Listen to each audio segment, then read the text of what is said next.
नमस्कार। AP classes में आप सभी का स्वागत है। आशा करता हूँ कि आपका भी स्वस्थ होंगे। तो पिछले दो क्लासों में मैं परसेंटेज के कुछ बेसिक क्वेश्चंस करवाए थे। आज हम परसेंटेज टॉपिक को ही थोड़ा आगे बढ़ाते हैं। आज हम कराएंगे ट्रिक से कि हम प्रतिशत को कैसे सोल्व कर सकते हैं ट्रिक से। जैसे कि ये क्वेश्चन दिया हुआ है यहाँ पे बोर्ड पे, आप देख लें। किसी भी परीक्षा में एक परीक्षा हुई थी जिसमें क्या हुआ, असफल जो विद्यार्थी थे गणित के अंदर 40% ऐसे विद्यार्थी थे जो असफल हुए, अंग्रेजी के अंदर 30% ऐसे विद्यार्थी थे जो असफल हुए, और 10% ऐसे विद्यार्थी थे जो दोनों में, इन दोनों को मिला के 10% ऐसे विद्यार्थी भी थे जो गणित में भी असफल हुए और अंग्रेजी में। अब हमसे पूछा गया है कि जो सफल हुए हैं उनका प्रतिशत, मतलब जो सफल हुए विद्यार्थी उनका प्रतिशत कितना था। तो इसकी बेसिक सी ट्रिक है, आप कर सकते हैं इसको। टोटल विद्यार्थी हमने कितने मान लिए कि 100, मतलब 100% क्या थे, विद्यार्थी थे।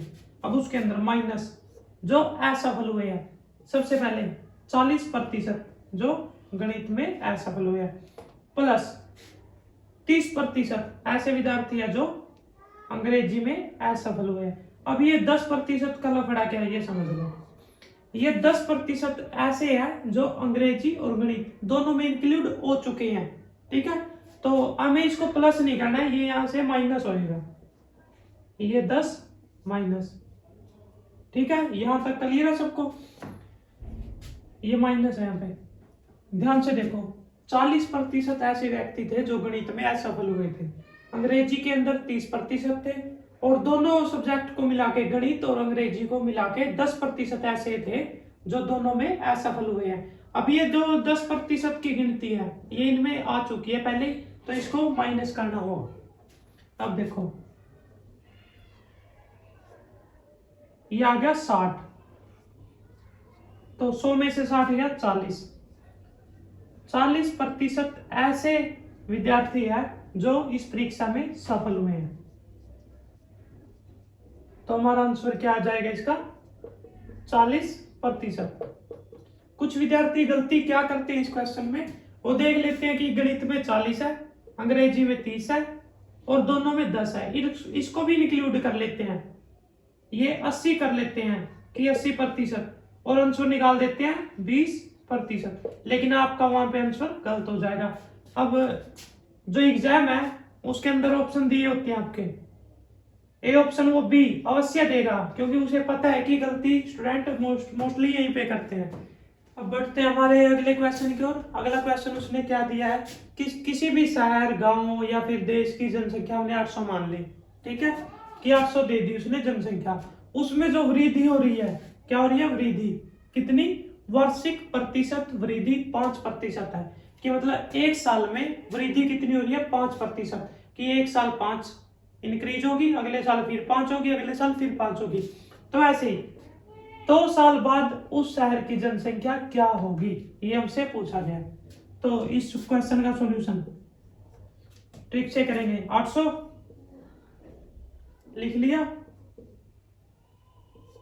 1 + 5 जितना भी प्रतिशत दिया हुआ है, आगे 1 प्लस कर दें अपॉन 100 और इसका स्क्वायर, ठीक है। यहां तक सबको समझ में आ गया होगा। अब देखो 800,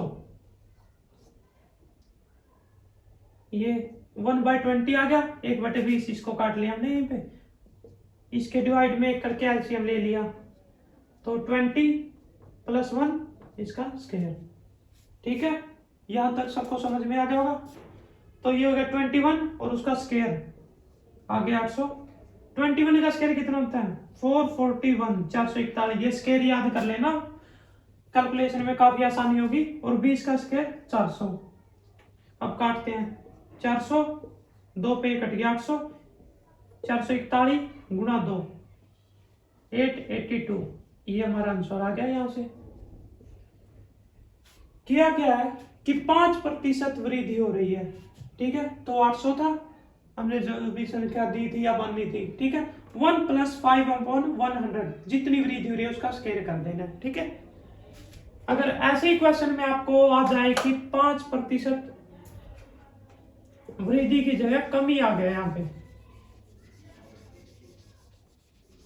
यहाँ पे आ गया कि कमी हो रही है 5%, ठीक है, तो आपको कैसे करना है वो भी करवाते हैं आपको।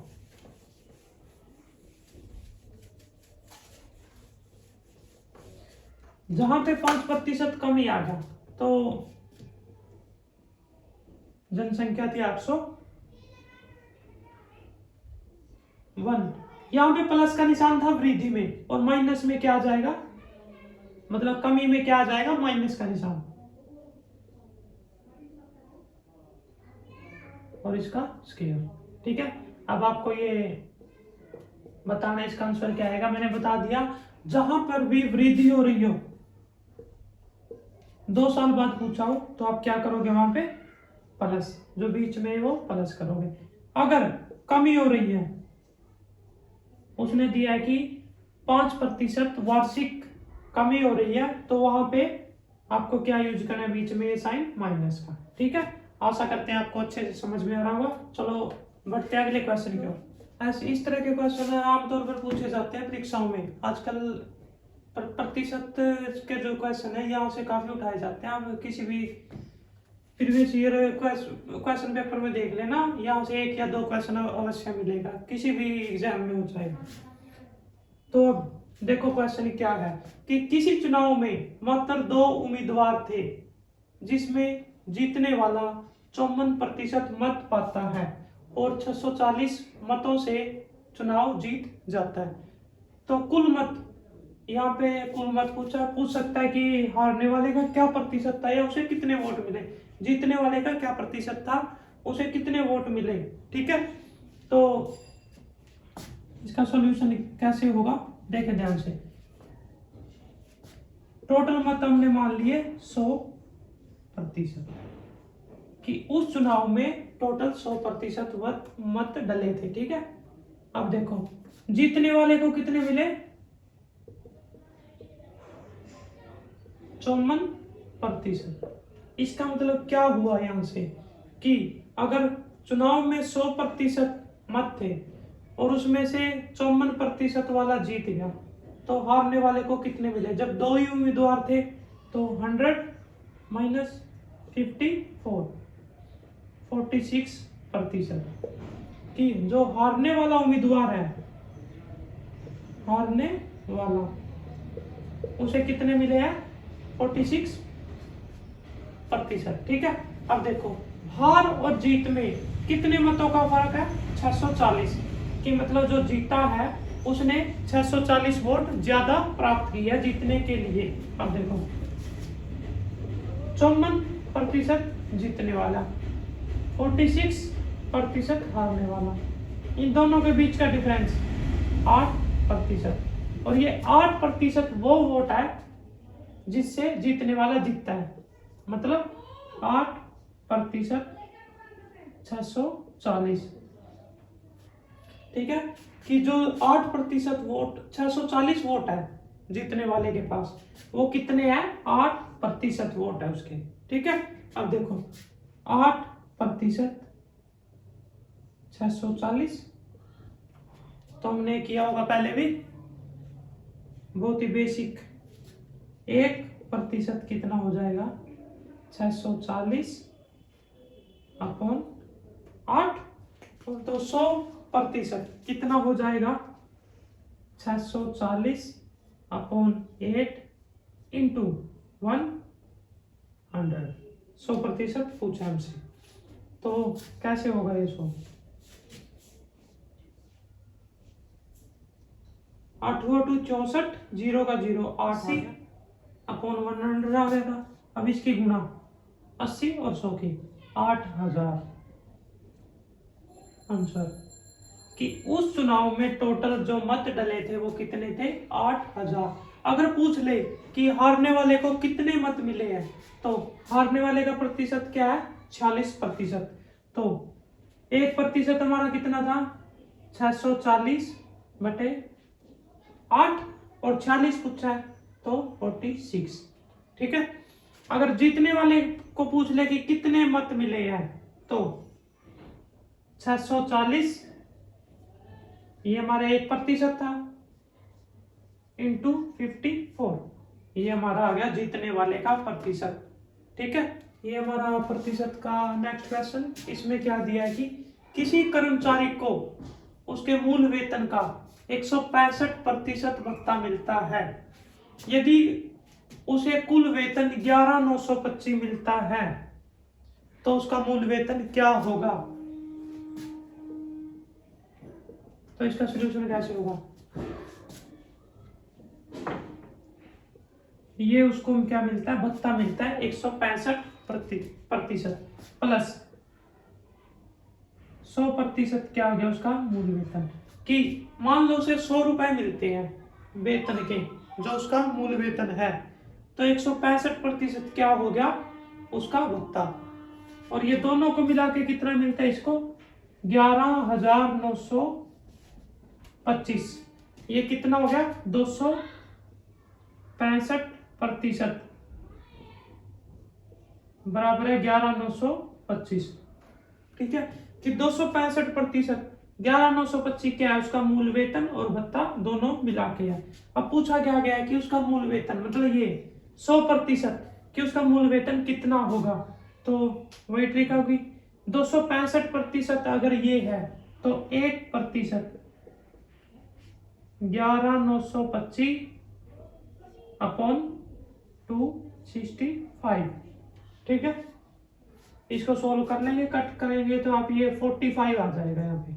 ठीक है, और पूछा क्या है 100%, तो 100% बराबर है इंटू 100, ये इसका क्या आ गया,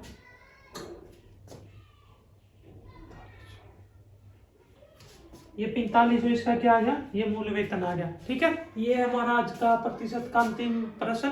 तो क्या है कि कोई भी व्यक्ति अपनी आय का 20% खर्च करता है भोजन पे, ये खर्च है यहाँ पे। मान लो उसकी आय 100 है तो वो 100 में से 20% खर्च करता है भोजन पे, 30% वस्त्र पे और 15% खर्च करता है अपनी शिक्षा पे। उसके पश्चात भी वो 700 रुपए की बचत कर लेता है, तो उसकी मासिक आय क्या होगी।